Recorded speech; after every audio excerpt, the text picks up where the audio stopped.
and Minister Tlabisa and his deputy ministers are going to be focusing on that. They're meeting with their colleagues, the MECs and all that. So we will come up with a number of solutions to address the challenge of local government, because it is one of the key priorities of the Government of National Unity in terms of our statement of intent. Can we get the mic to Carol? Carol Payton. Carol is over here. There's the mic. Thank you. Good afternoon, Mr. President. Hi, Carol. Thank you, Vincent. My first question is about the GNU. Okay, this process committee, technical committee that you're talking about, Yeah. is as a dispute resolution kind of committee. I know it was in the statement of intent, but it was not actually, to my knowledge, set up, and there was some kind of reluctance on behalf of the ANC to set this thing up. How will it work? What will it do? When you say is it a clearinghouse? What goes into that committee?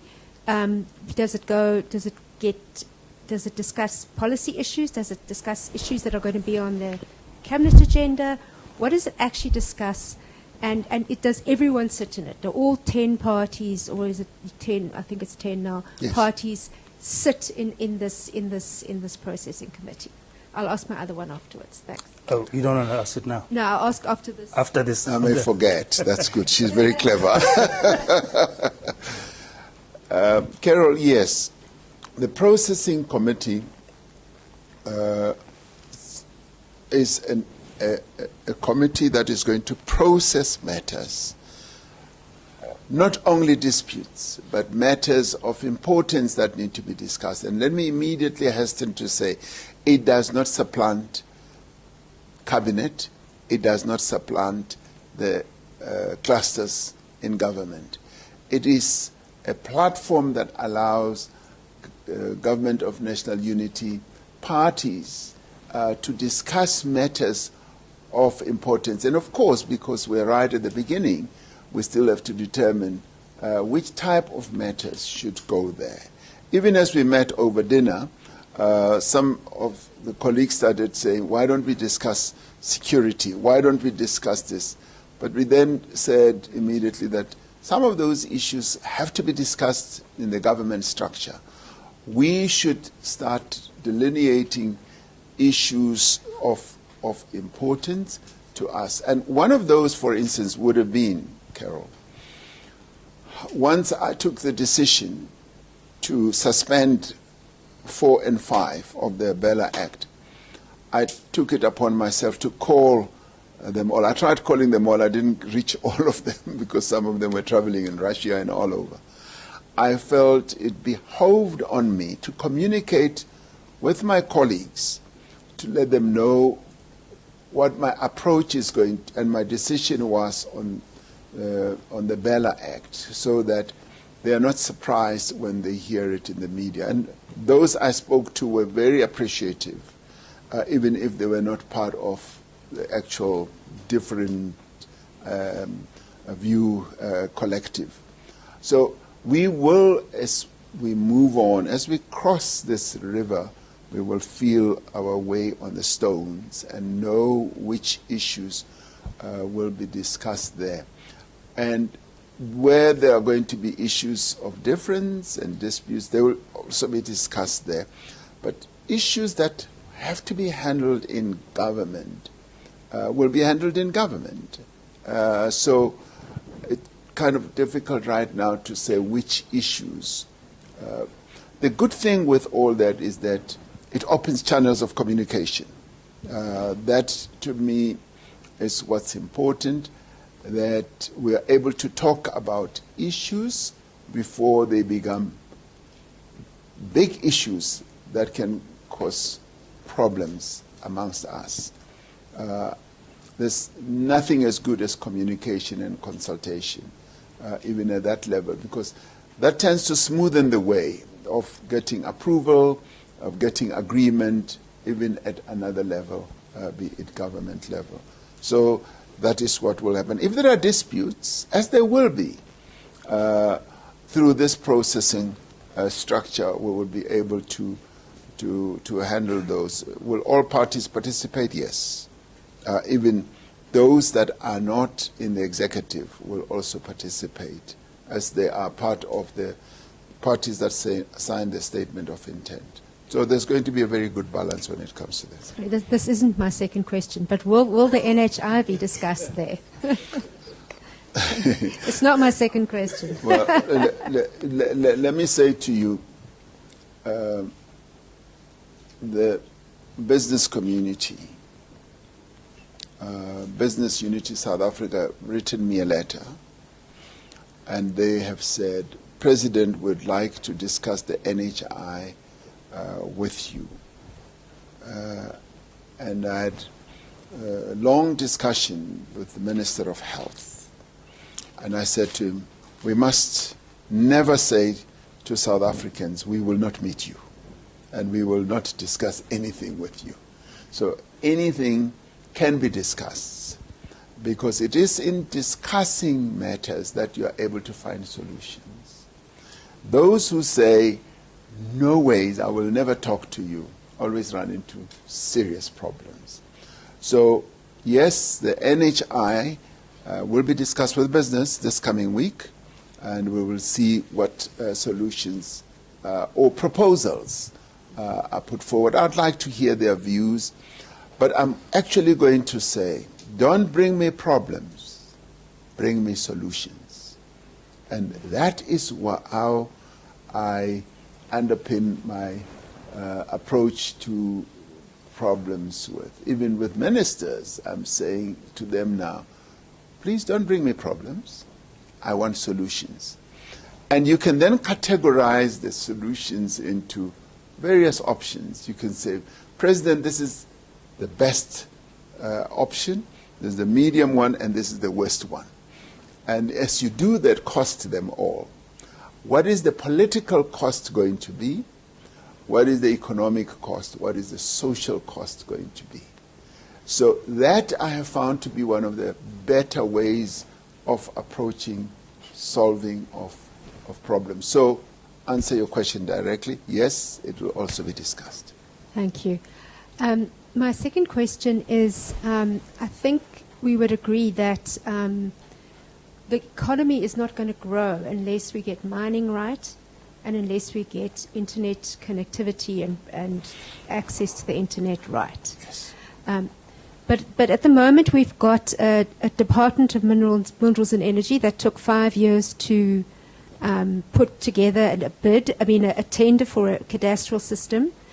It doesn't seem like the most equipped organization to do what's needed. We also have a policy, a mining jurisdiction, that requires now a 30% equity to black shareholders who cannot pay for it, plus a 10% free carry. No other mining jurisdiction has that. And then related to that is the issue of Starlink. The fact that Starlink is now in 70 countries, 15 African countries, and it's not here, and we don't seem to be any closer to getting it. And the reason we believe from SpaceX is that they will not apply to they cannot apply to ICASA because of the 30% BBBEE equity requirement. Are you absolutely set on keeping those policies, or do you think that there is now room for us to actually say we need to grow the economy and that needs to come first? We are set on implementing those variety of reforms that are going to enable our economy to grow. We need to put the interests of our people and the interests of South Africa ahead of anything else. I am troubled by the number of people who are unemployed. And to create jobs, we need to implement a variety of reforms. And I want to start off with something that you didn't ask. When we were in China, one of the issues that was visa reforms. Visa reforms that we have embarked upon have been too restricted and too narrow. And it was when we were in China where the Chinese people and the government were saying, we need visas to come to South Africa. It takes us 4 to 6 months to apply for visas. We have to send bank statements. We have to travel to central cities like Beijing or Shandong or wherever. And we need more access to your country because we've got millions of Chinese who want to come to South Africa for tourism purposes. And we've had some fear that it's almost like 1.4 billion people from China want to come and live here. They don't want to come and live here. They want to visit. And when they visit, they come with a wallet full of foreign currency that we need. They want to go to our game lodges. They want to go to our beautiful cities. They want to go to our guest houses and spend money. And I've said we now need to reform our visa processes to allow tourism to grow and burgeon as a sector of our economy. And our approach has been a bit restricted. And I've said let's have more ambition. Let's be a more inviting country to tourists. Of course, bearing in mind that the security element has to be top of mind for us. But I've said, then it means that we must be more security-wise and be able to catch those who come with ill intent to our country. It should never mean that, oh, we fear that all the thieves and the drug lords and so on will come to our country, so we close.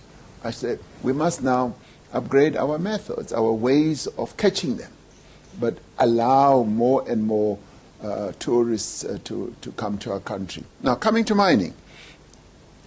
Now, one of the problems that we've had in government is over-reliance on outsourcing.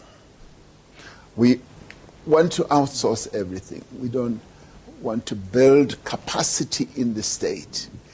And through outsourcing, and not going to headhunt those people who know how to do things, we then get caught up in long processes that at times are informed by the PFMA, they are informed by some of our state structures.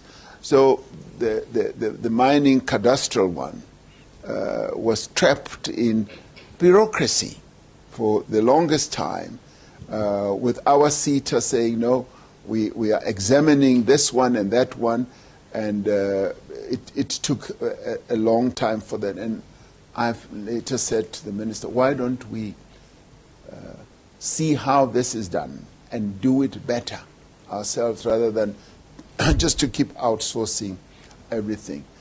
The regulations we have for black economic empowerment are regulations and laws that are meant to increase the participation of black South Africans in our economy. And let me say that mining, having been involved in the mining industry, albeit from a worker's point of view, was dominated by just a few white-owned companies. It's now opened up. We've got more and more black people participating in the industry. And it so happens that even as those laws are put out, investors do factor them in, they do internalize them and say, this is the law of the country, we will abide by that law. We want to invest in your country to make profit from whatever mineral or market that you have. So I have not seen that as your major deterrent. It has been slow implementation on our side, for instance, on the cadastral system, which we should have speeded up. It's now being speeded up, it's now going to fall into place, and it's now going to be implemented. On, for instance, internet availability and access, yes, Starlink has made an approach to us, and they are operating in 70 countries. And having had a discussion at a number of levels with some of the people who are involved in that government, we said we are going to process your desire to come and invest in our country, as we see great benefits for internet connectivity for the people of South Africa. And we will also deal with some of the concerns that current players have in that space, because they have raised their concerns, as you would know, and of course fears and concerns is what they've raised. But as I said earlier, Carol, it's the interests of the people of South Africa that I want to focus more attention on, and the fact that we need to grow our economy. So as we then implement our reforms based on precisely that approach, we will be able to overcome even those types of problems and even address the issue that is now being processed, having to do with Starlink. So I know about it and have even, yes, I know about it. Do you like Elon Musk? Let me say to you, I have had, Elon Musk is South African-born American now. I have had discussions with him and have said, Elon, you've become so successful and you are investing in a variety of countries. I want you to come home and invest here. So he and I are going to have a further discussion about a variety of things. Whatever one may think about him, he is a hugely successful business person, and having had those discussions with him to advance the interests of South Africans, and he runs widespread businesses, and in many ways he's already invested in South Africa through his X online process, which used to be Twitter. So he's already present in our lives as South Africans. So I will be taking further discussions about how we can attract Elon Musk to come and invest here in South Africa. Okay, can we take the mic to Haja Omaji? Good afternoon, Mr. President. So my question is not on the GNU. Oh, good. But it is more difficult. It is on leadership. Okay. I'm glad you said Nelson Mandela is whispering in your ear again. And he is. I'm glad you laid the ground for the consequences should the GNU fail. But when you came, before you were in this high office, you promised to be the bus driver, the pilot that navigated us into the Hudson, run government like the CEO. And the lived experience of South Africans did not change significantly enough. And perhaps your public service was also want to go slow, and workers want to go slow. That's why the ANC did badly. So I want to know how hands-on you intend to be with the GNU. Because it's what you pulled off with the GNU, what you pulled off with the BRICS expansion, most people thought impossible until it was done. But on issues of service delivery at local government level, immigration, health, education, cost of living, in a country where we have cows and chickens, we shouldn't be paying the prices we are for eggs and cheese.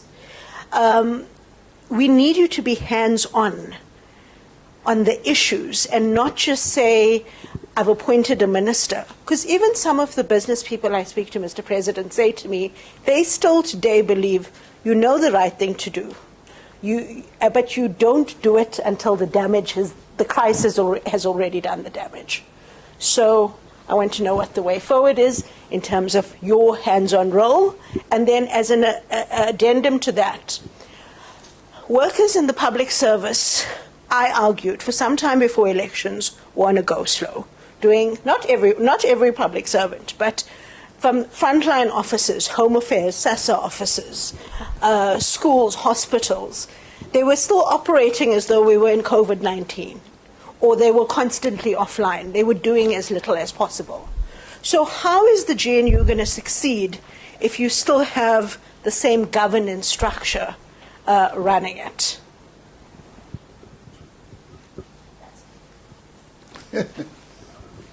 That's an easy question. It's not difficult.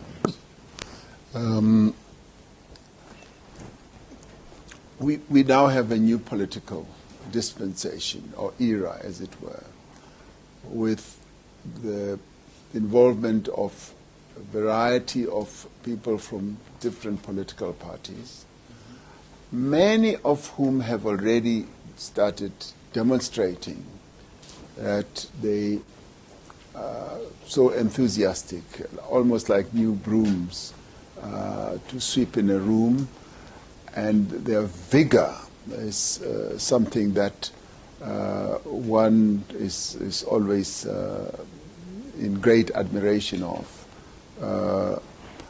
And that leads to a government process that is going to just keep on getting better. Some of the ministers who've come in have come to me and said, "Oh, President, in this department we've got such good people, this DG is so good." And in others they say there's a lot of improvement that needs to be done. And my task in taking things forward is, yes, to focus on what needs to be done, supporting the ministers. I have appointed the ministers, yes, to do the work, but at the same time, I will not seek to lose focus on what needs to be done. What we've sought to do in the past 5 years, or in the last term, is to put in place systems to repair the damage that was done in the past. And I must admit that that has taken quite a bit of time, more time than what one would ordinarily have anticipated. But I think we're now becoming more and more well aware of what really needs to be done. I gave you a very good example of, say, for instance, tourism. In tourism, where we've kind of been laid back. I remember when I went to Kenya, and President Ruto said to me, "President, I'm glad you've come for a state visit. I'd like South Africa to open up visas for business people from Kenya to come to South Africa." And I said, "No, that's fine. We can do that." And he says, "No, you are not leaving until we have reached an agreement on this."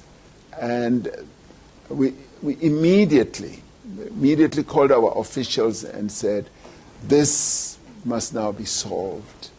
And so what did we do? We increased the tempo, we increased the focus, precisely what we're now going to do with a number of countries, for instance, like China, and a number of others, because we already know what needs to be done to increase our level of economic growth. Similarly with what we need to do with the reforms, similarly with what we need to do with addressing the priorities that we have set up. And I would like to say that there's increased tempo, there's increased vigor now, because we've spent the better part of the past term putting in place systems and mechanisms that would enable us to know how we repair the damage that was done in the past, and how we can then press a number of levers to move the country forward.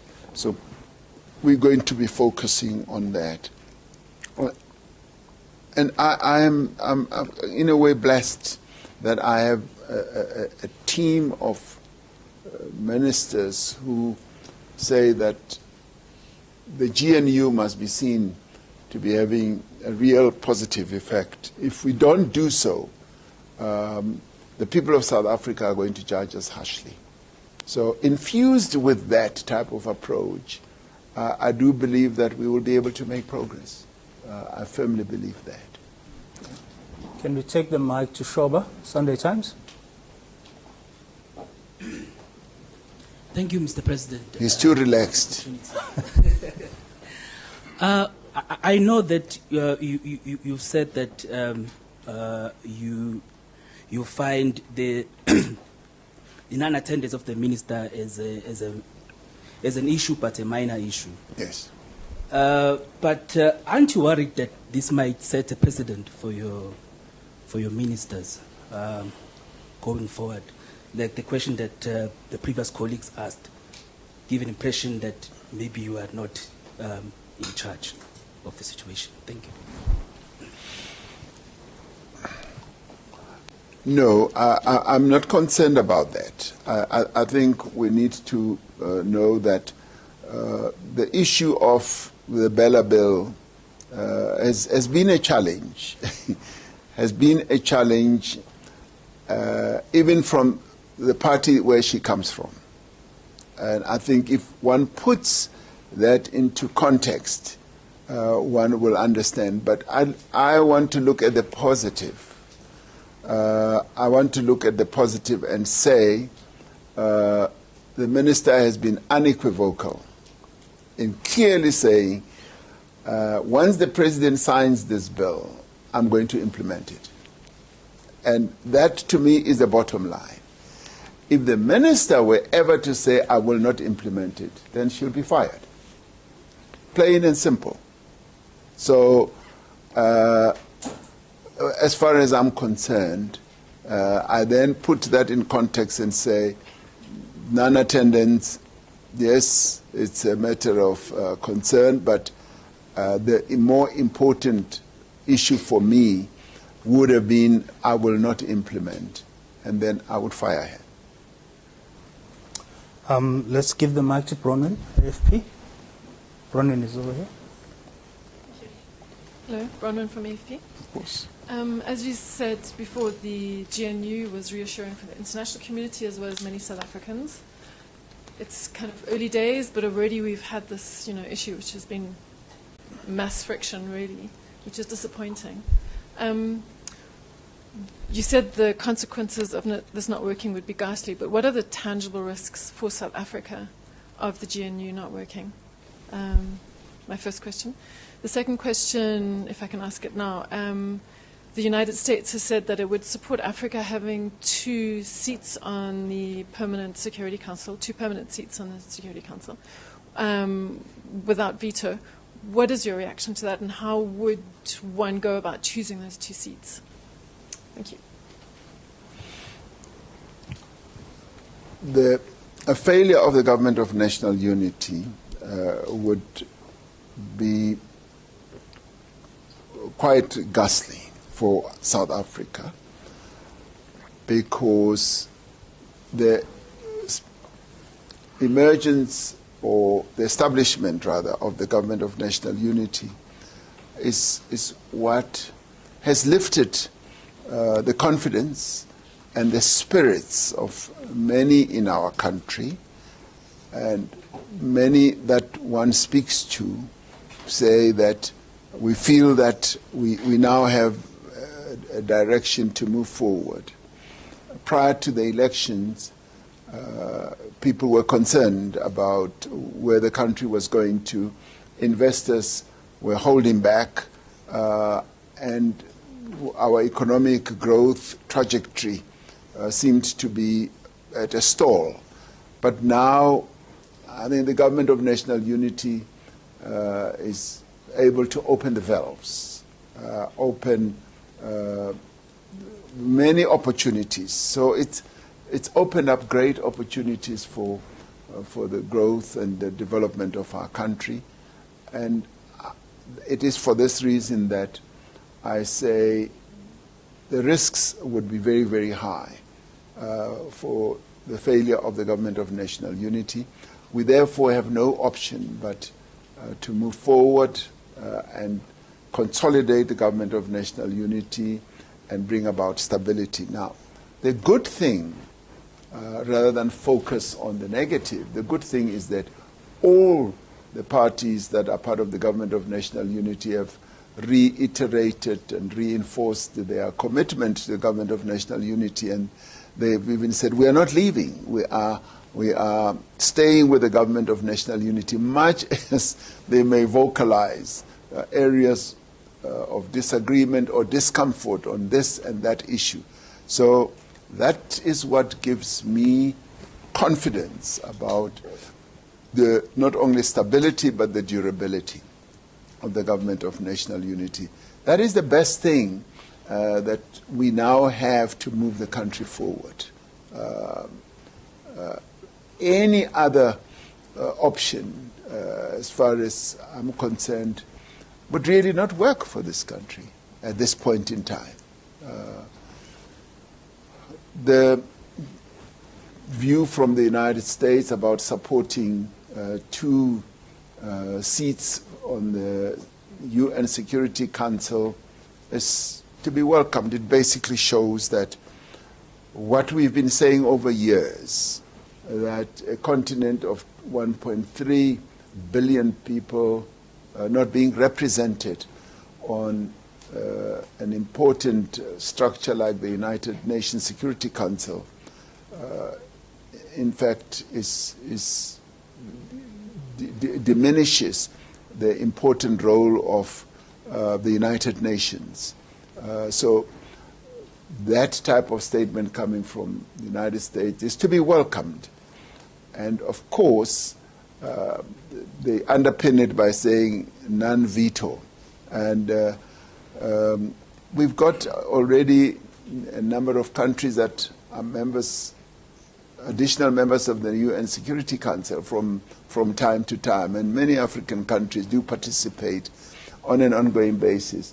So we would argue that we too, those who are added, must also enjoy the same right that the 5 permanent security members have, because adding 2 African seats without the same rights means that we become second-class citizens once again, and we demand and require that we should have serious participation on the UN Security Council. But the good thing is that in the past there's been reluctance in those types of bodies to even contemplate, a permanent seating of Africa on that body. So there's progress, there is movement. We now need to move the needle a little bit forward and say we cannot have second-class participation as Africa on the UN Security Council. How would Africa go about choosing those 2?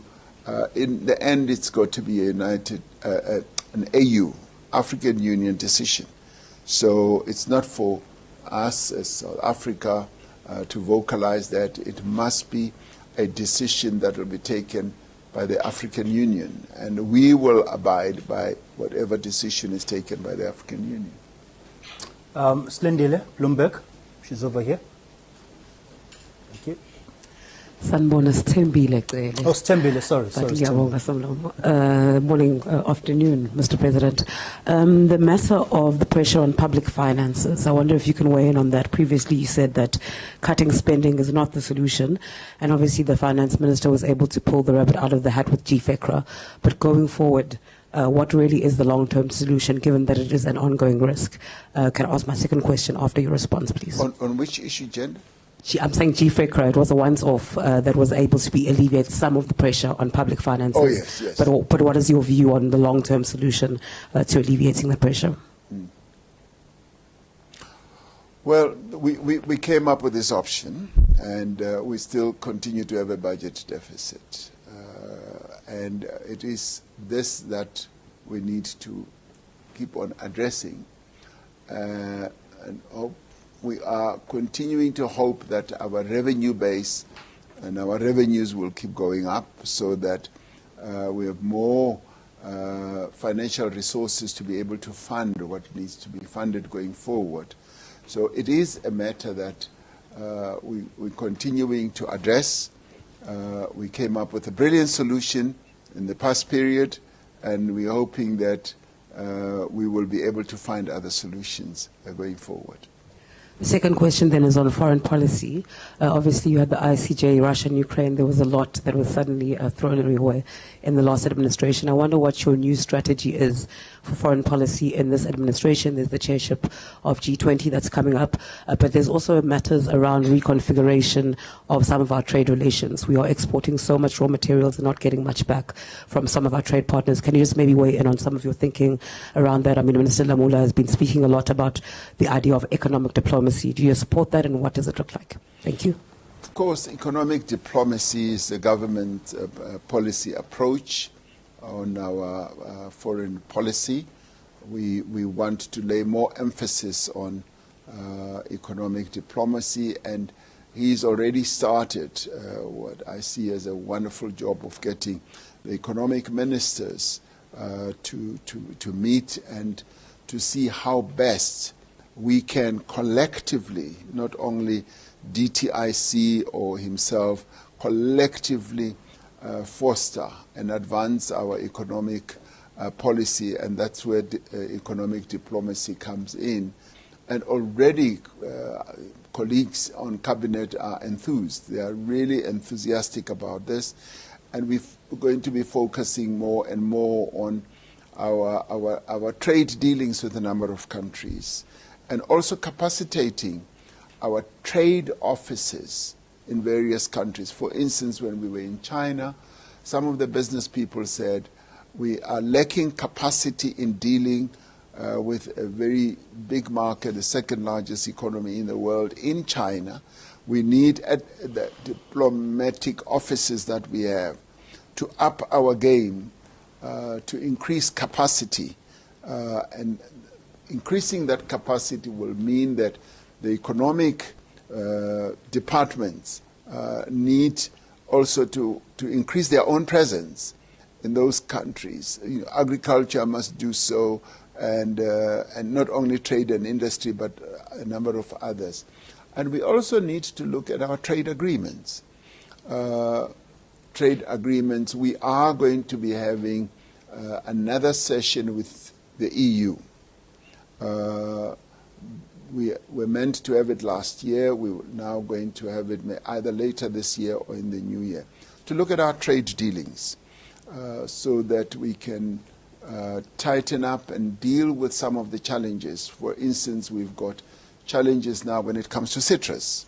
And business people, much as we've embarked on a legal solution process, are saying we need a political solution.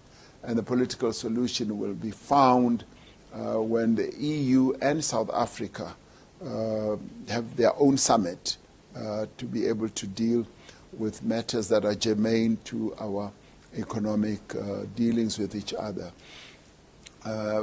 China, President Xi Jinping was very strong in saying we need to be exporting more to their market, more finished goods.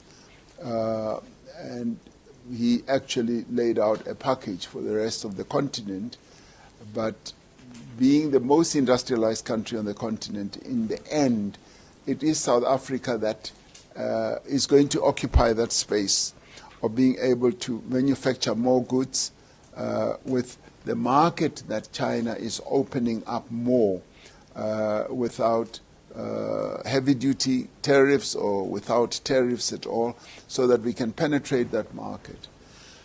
I have found that a number of countries that we deal with are really supportive of our approach in saying we now no longer want to lay more emphasis on exporting raw minerals. And that, in many ways, has even come as a wonderful surprise, hearing from one of the European countries who are supportive of Africa no longer being expected just to export raw minerals, and saying we need to start manufacturing processes in Africa.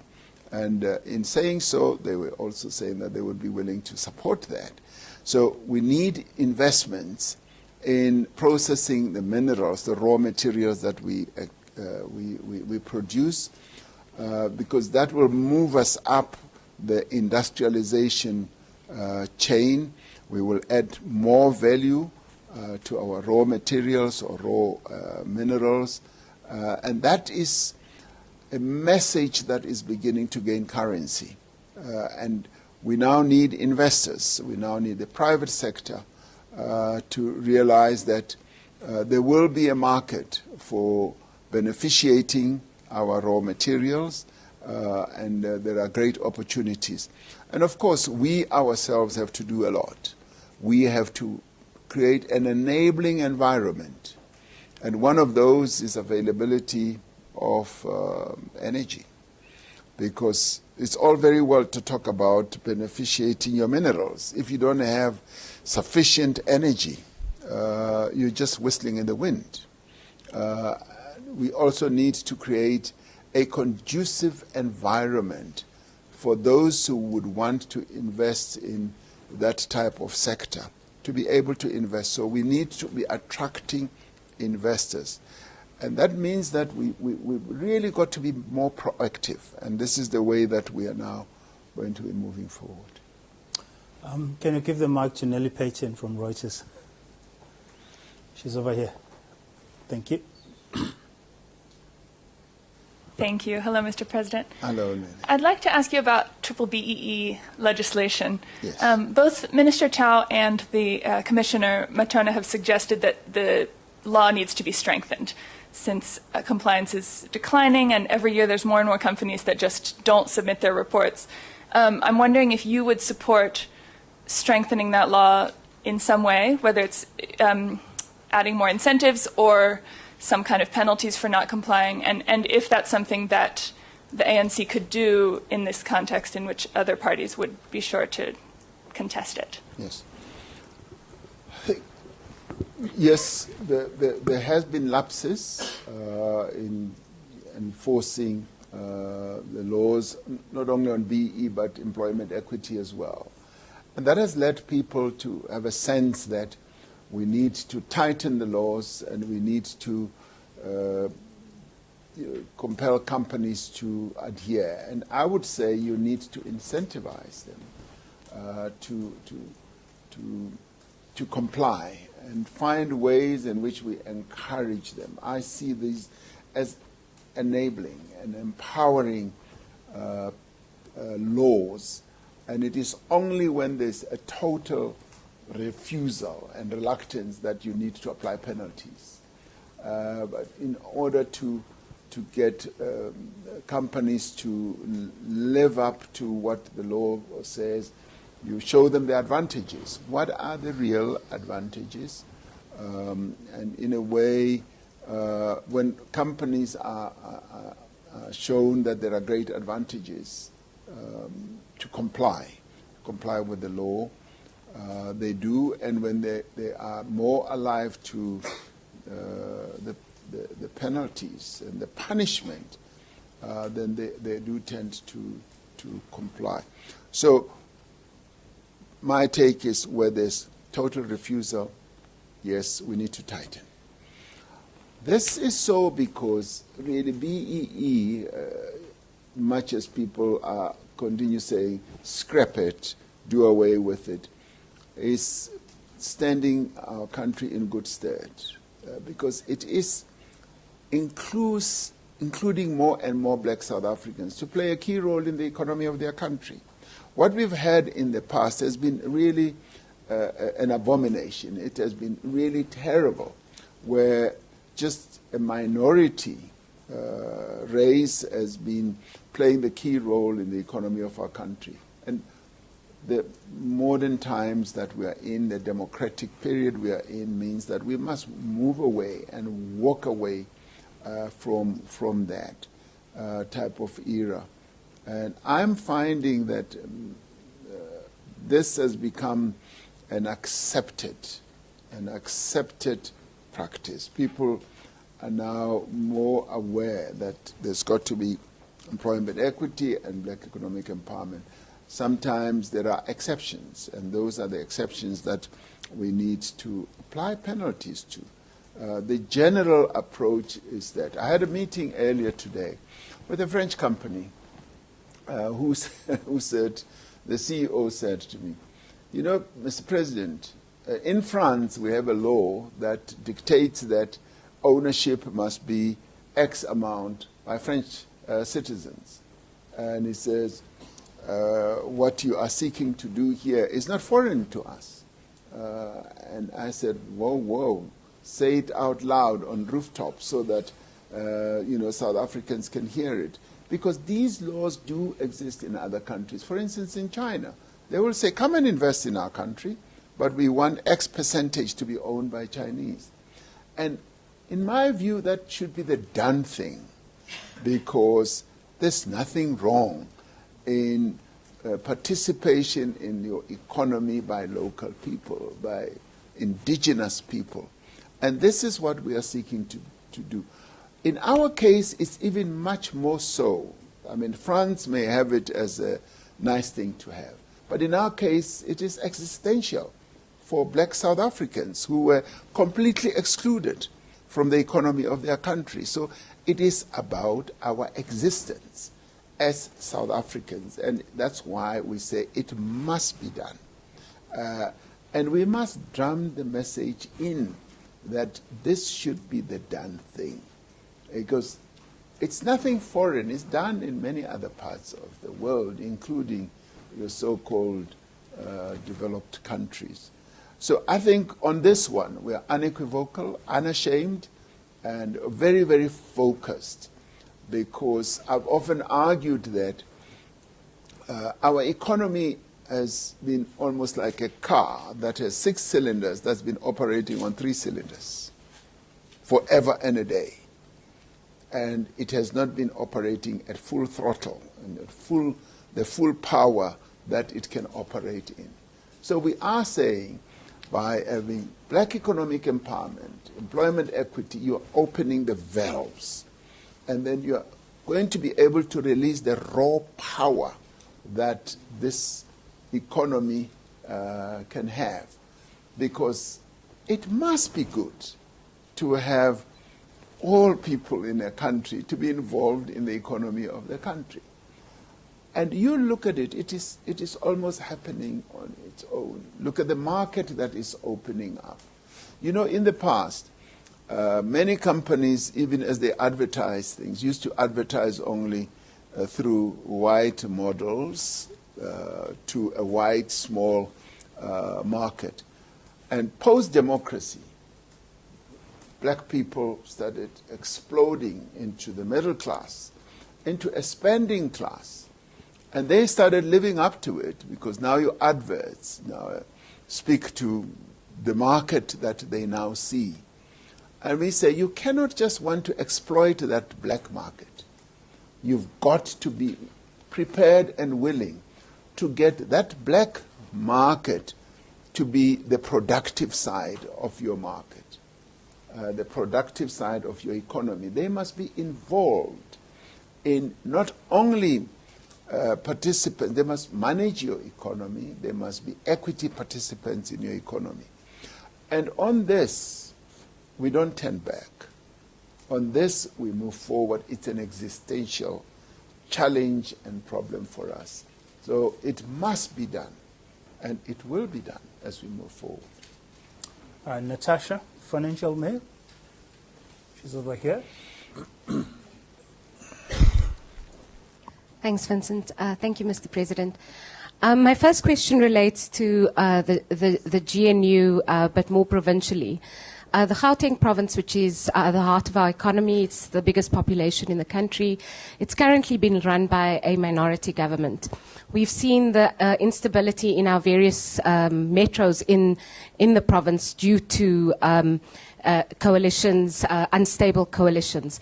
Is this an ideal situation for you, Mr. President? And do you think that a more stable solution is needed for the Gauteng province, which is sort of the heartland of our economy? The second question is regarding the NPA and the Justice Minister. On Friday, there was a bit of a spat in Parliament around the Zondo Commission archives. I don't want to involve you in that, but I do want to ask you, do you believe that the NPA should have unfettered access to those archives? The Zondo Commission took 4 years. It came at a huge cost to taxpayers. Investigators did a really excellent job, and the NPA deems it critical to prosecuting state capture-related cases. Do you think that they should have unfettered access to those archives? Thank you, Mr. President. The answer to the desire and the quest by the NPA to have access to the State Capture Commission archives is yes. They should. The NPA is the entity, the body that deals with prosecutorial processes in our country.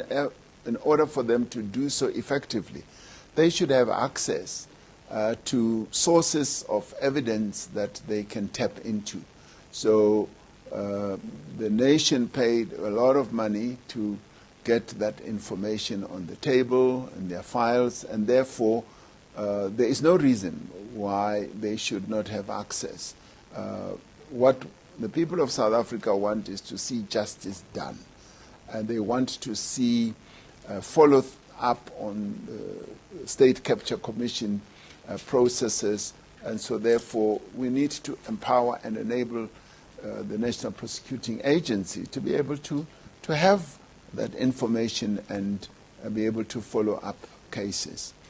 On Gauteng, what we set up at the national level is a broad framework of a government of national unity process in our country, and much as I did not sit at the ringside, being the president of the governing party, got to know exactly what the challenges and the intricacies that were given rise to by the manner in which the discussions were proceeding. And in the end, we've ended up with a product which is a minority government, but it's a government that, in my view, is functioning.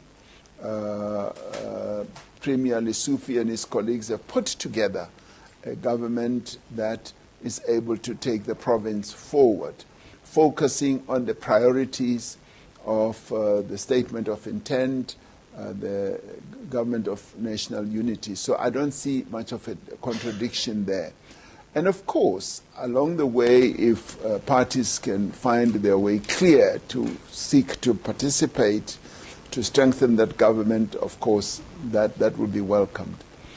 At the local government level, the process that we are going to be fully embarking on is to stabilize local government and to make sure that we deal with the political problems and challenges that are given rise to by the unstable coalitions.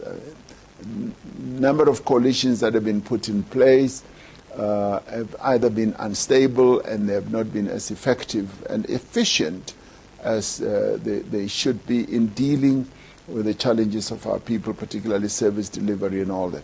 So that is going to be an ongoing process. I mean, Johannesburg has now sort of arrived at a level where we can have a measure of stability, and similar processes may well be opted for to have stability, more stability than the level of instability, and to have capable people who will be able to run our municipalities. So I am hopeful that we will be able to stabilize local government through the various initiatives that will be embarked upon. Solu Fellow, Kaya FM, over here. Thank you very much, Vincent. Afternoon, Mr. President. Mr. President, my question relates to the genocide in Gaza. The 28th of October is the deadline for South Africa to submit evidence, and we have seen reports that Israel is actually lobbying the U.S. Council to really speak to South Africa to say, please ask them to drop this case. Have you had any engagements with the U.S. regarding this, number one? But number two, are you confident come the 28th of October you would be ready to submit all that is required? We have not been approached by any government, least of all the United States, to drop our case at the International Court of Justice. our case proceeds. The preparations are underway to present what they call the memorial, a huge tome of hundreds and hundreds of pages, which I will also have an opportunity to go through before it is submitted to the court. We've had the privilege and the honor, really, of being joined in our case by a number of other countries. A number of other countries have raised their hands and said, we want to be part of the case that South Africa has brought. A number of countries have said, we support the move or the initiative that was taken by South Africa. And that has humbled us and heartened us, really, that much as people in other countries would have thought that our case amounted to nothingness and it's a no consequence case, many have seen this as being an important case to deal with the genocide that is unfolding in Gaza. And we've also been thanked, of course, by the Palestinians themselves and a number of other countries. So we are headstrong. We are determined to go ahead with this case because in our case as South Africa, it is about living up to what we stand for, the protection of human rights and the support for the Palestinians to have their own state and have self-determination and to live in peace side by side with the state of Israel. But also at the same time to continue arguing that the genocide must stop and there must be a ceasefire, and similarly there must be a return to of the hostages. So we are standing firm on that position. We have not seen any reason why we should halt, stop, and do away with our case. And we have not been asked to do so. And let me hasten to add that, of course, those who may well want to ask us will have to approach us and hear, and we will hear them. And we will want to hear the rationale why that should be so. But I cannot talk much about something that has not happened. But we are proceeding with our case, and we're going to file at the time that we've been given to file by. Thank you, Mr. President. My follow-up question just has to do with GBV. We have seen over the past couple of days there's a woman who has been sentenced to 10 years for murdering her alleged abuser. Mr. President, just a couple of months back, you signed into law the GBV bill. However, we did see some women organizations saying that, but what is in the law, what you've signed was not what we agreed on during summits.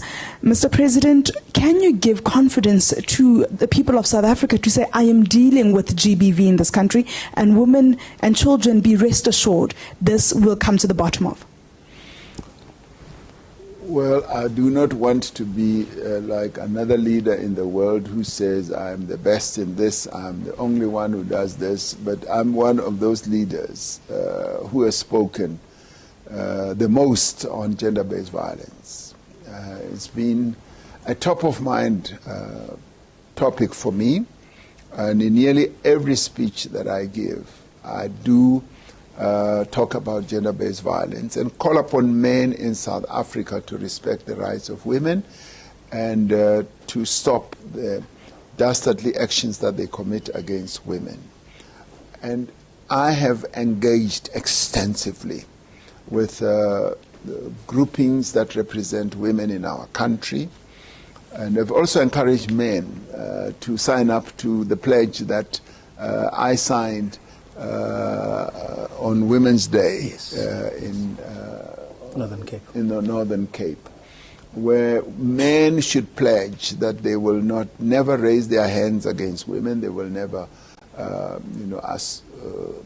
sexually assault women, they will respect women and all that. And I continue to call on the men of South Africa to sign up to that pledge, because it's a very important pledge. That pledge was initiated by young men, young boys at Benedict St. Benedict High School. I was so impressed by what they did, and I felt that we need to appropriate it ourselves at the national level as adult men and follow in the footsteps of young boys and have a pledge because they signed it. So I do continue to call on men to stop the violence that is being perpetrated against the women of South Africa. But at the same time, in passing those laws, we did consult with women groupings in our country, and to the extent that we may not have done completely what they may have wished, we need to have an engagement on that, because I'm all for tightening up the laws. And if we need to tighten the laws to deal with gender-based violence, I'm in support, full support of that. And I've also called on the women of our country to come forward and participate in the structure that we have set up legislatively now, the council that we have set up, gender-based violence structure, so that together we can stem the incidence of gender-based violence in South Africa. For me, this is a scourge, it's a pandemic that needs to be dealt with effectively. But we can only do that when we work together. And indeed, it requires men to be involved as well as active participants in stopping gender-based violence. Last question, Mr. President. Ndebo Mukobo? From the... Oh, are you covered? No. Oh. I've got a question. Please proceed. Okay. Is it on? It's fine. Okay. Good afternoon, Mr. President. My name is Ndebo. I'm with the SABC. Yes, Mr. President, I'm sorry to bring you back to the GNU again. Oh, you love the GNU so much. I'm sorry. Mr. President, you said an alternative to the GNU is too ghastly to contemplate, sounding like the GNU is the best thing to have ever happened to South Africa, and more sounding like the ANC or governing, your party, it's better off under the GNU than governing the country on its own. I don't know whether I was reading too much into what you were saying, or maybe I'm too interpreting. I just want to understand, don't you think that maybe being in the GNU, the ANC's continued existence under the GNU will ultimately dislodge the ANC out of power? And maybe secondly, as my party in short, I was one of those who were thrilled to really know that South Africa is celebrating 30 years of democracy. Looking at 1994 up until today. 1994, there was a dream of a better life for all. But 30 years later, things have changed. I'm even shy to mention some of the setbacks that we've gone through over the past 30 years. But what do you think should be a rallying call for South Africans as we go into the next decade, the fourth decade of our democracy and freedom? What do you think should be the rallying call, thinking of a better life for all in 1994? Thanks, Mr. President. Well, the rallying call should continue to be to have a better life for all South Africans. That rallying call was relevant in 1994. It continues to have great currency even today, because what else would we call what we are seeking to do? What we are seeking to do is to deliver a better life for South Africans, and life that continues to improve, a life that is based on the lived experiences of our people, that improves, that gets better. There has been improvement in the lives of South Africans over the 30 years. Anybody who cares to look back will see that there has been improvement. And you just need to look at a number of elements. When we get into power, less people had electricity. Today, more people have electricity. Less children were in school. Today, more children are in school. less children were in universities, black children. They are now in universities. And less people got even your pensions. They now get their pensions. More people get their pensions, the social grants and all that. There were less black people in the middle class. We now have a middle class that has grown by leaps and bounds. And our healthcare system did not fully cater for black people as it does today. We built more clinics, we built more hospitals. Yes, there are challenges. There are mishaps. There have been mishaps along the way, which we have admitted to. There have been a number of other things that could have been done better. But that does not detract from the fact that, yes, there has been progress in the lives of South Africans. Of course, South Africans deserve more, and they deserve better. They deserve much more than what is currently available. I travel a lot to many other countries, both on our continent and on other continents. And when you look at what we are seeking to do and the citizen focus that we are having on our people, it is something that we are making progress on. Less people were employed in South Africa. When we got into office, it was like, say, at the most 8 million people. Today we have 16 million people who are employed. We have created jobs. More people today are unemployed because we've been facing more and more people coming into the job market. On an annual basis, more than 500,000 people come in. And the economic growth has been at less than desirable level. So we have our challenges, but we've had great progress. We've made progress. And there are moments when we do need to look back. You remember what Nelson Mandela wrote in his book.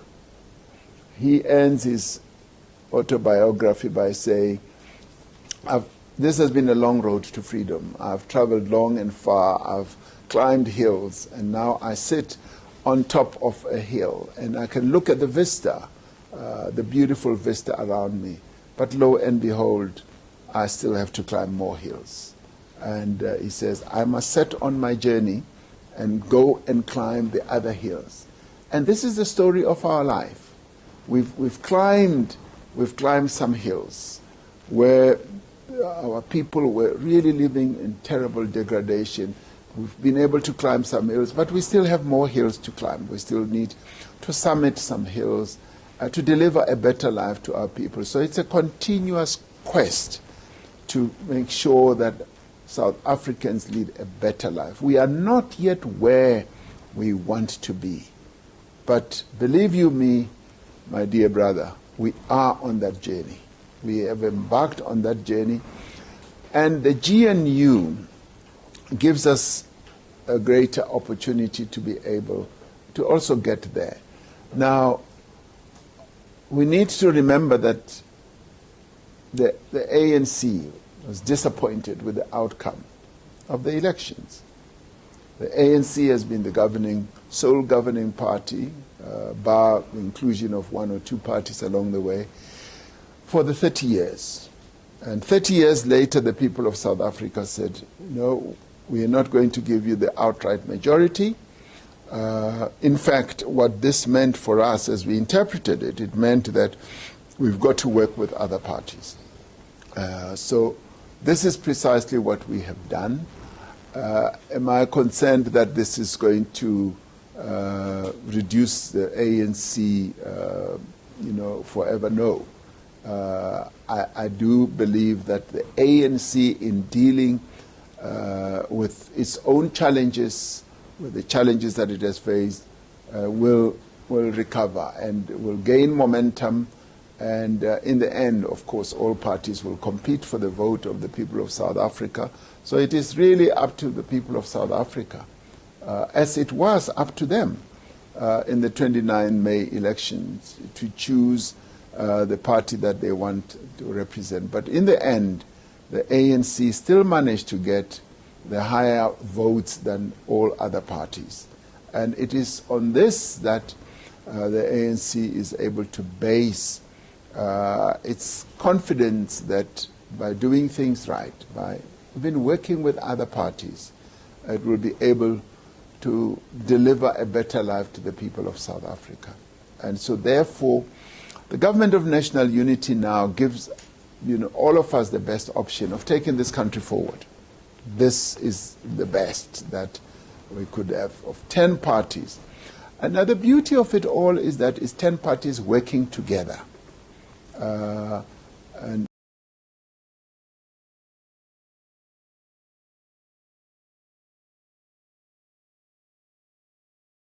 there's nothing, and in fact, you do find that in a number of other environments and locales where parties in the end do find a way of working together to focus on how they can take their countries forward. Now this, for us, this opportunity has now occurred for us to do so.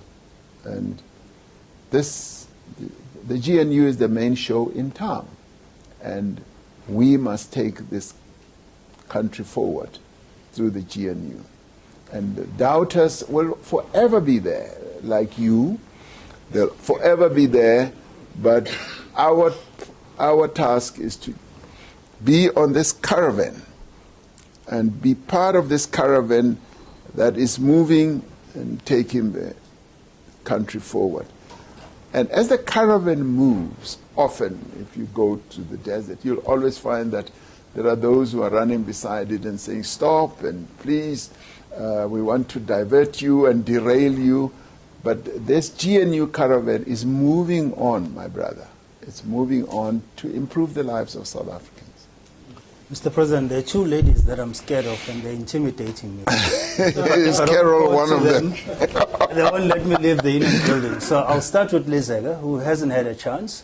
And then, Carol, you'll have the last one. But please keep it so ever briefly, so that we can release the president. So, Lizega? Yes, I need to be. Yes. I need to go to Pravin Gordon's home. Hello, Mr. President. Lizega Thandwa from Times Live.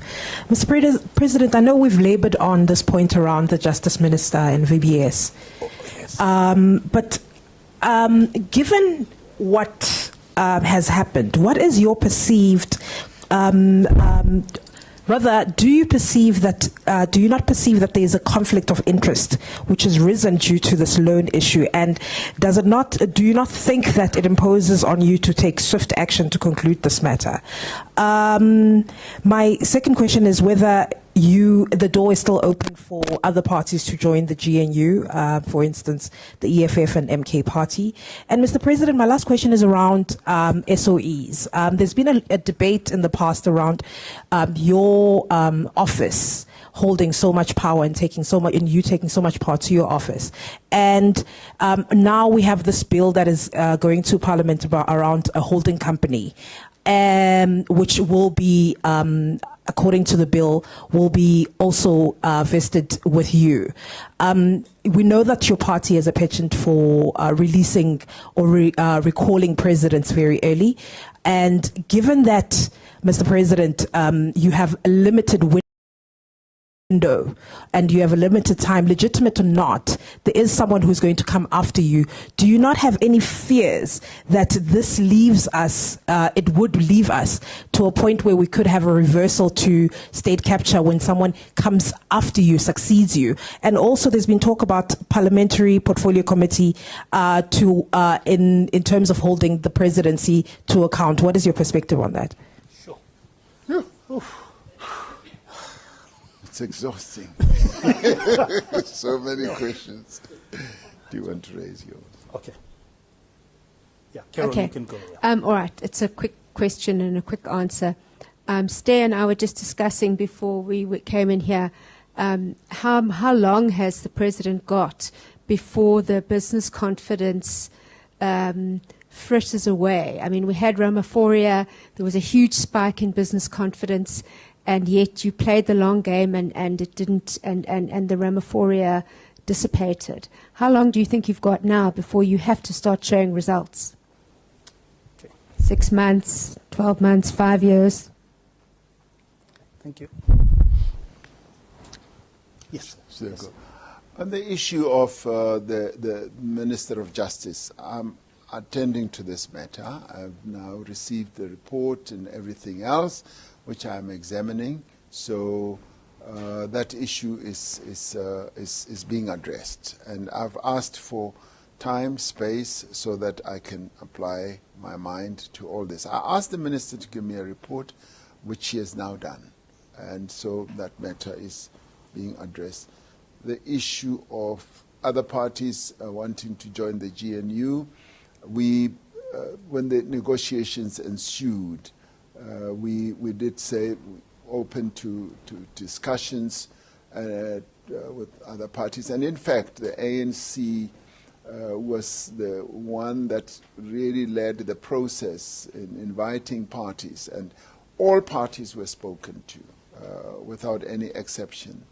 And those that in the end did not find their way clear to participate, it was really by dint of not really fully subscribing and accepting all the key elements of the statement of intent or wanting to work with others.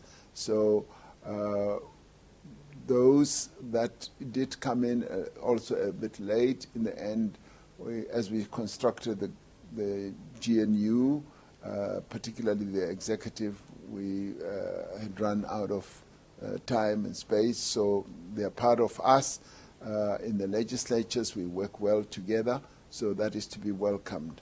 Now, in the end, any party that may want to be part of this, they have to come forward. They have to say, we also now want to be part of the government of national unity, and we will listen to them, and we will see the extent to which they are able indeed to subscribe to what we have decided should bind us together, which is the principles that are set out in the statement of intent and everything else that goes with that. The issue of parliamentary committee for the presidency, I did say in Parliament that that's a matter that we're going to give attention to. It's been expressed over a number of years, and we are going to be examining precisely how that would work. So that matter is under review. The issue of state-owned enterprises, it's not so much agglomerating all power in the presidency. What we've sought to do, and in many ways in implementing the decisions of my party, that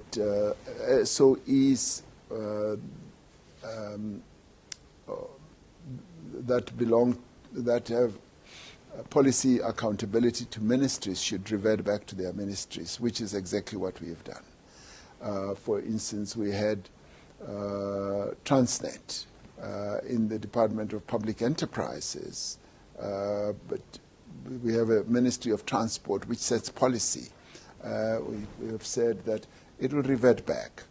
And that is already standing us in good stead in that issues of policy, issues of regulation, and issues of looking closely at operations are now vested in a department. And of course they have to deal with avoiding conflicts of interests, because there can be conflicts of interest in doing so. What we are seeking to do is to have a coordinating structure through the holding company that we want to set up. It's a coordinating structure that will give us all line of sight of precisely what is happening in all the entities, and also to have a measure of uniformity where that applies. For instance, in board appointments, how do you get boards to be appointed? And in dealing with, say, things like board remuneration, in dealing with things like governance, dealing like things like financial reporting. So all these things at the moment are very different in relation to a variety of institutions. And having just come back from China, they have a structure that coordinates their state-owned enterprises, and it works extremely well. And it enhances accountability, and it also enhances transparency through that oversight body. There is no sense that, say, the president of China has agglomerated all power unto himself. It is more of a functional entity that enables government to work effectively. So that is what we are seeking to achieve, and to also have disciplines, financial disciplines, and there should be no entity that will go on for 5 years without providing financial reports. So that is then brought to light at the holding company level, because you're directly accountable for what you do. But in the end, yes, the ministry sets policy, and the policy has to speak to the overall overarching policy of the nation, of the country, as we move forward. Carol asked, how much time do we have? Now, you know, the so-called Ramaphosa was based on the hope and that we are now in a new era. Yes, we're dealing with a variety of things. Right now, the era that we are in now is based on a number of realities. And some of those realities have to do with what we are doing in a very direct way in government. It is based on, say, we're going to have reforms. And this is what we can pivot our hope and confidence on.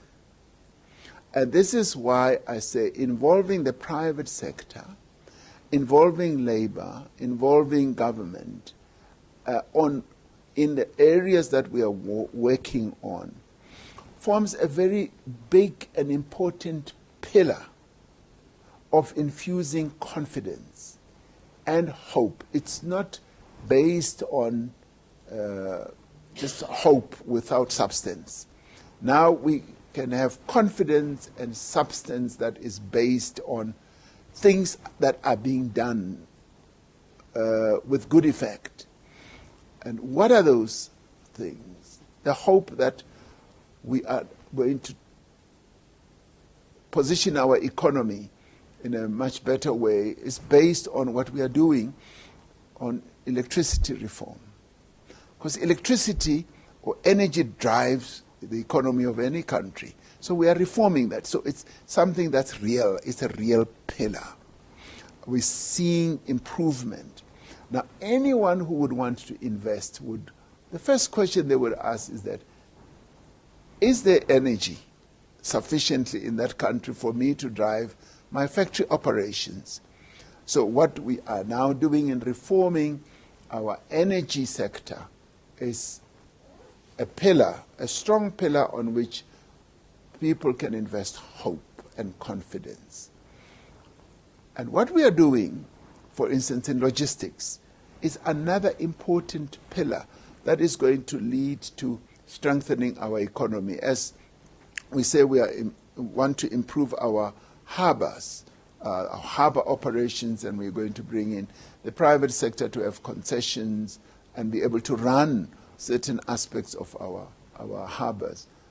It's a pillar that infuses confidence.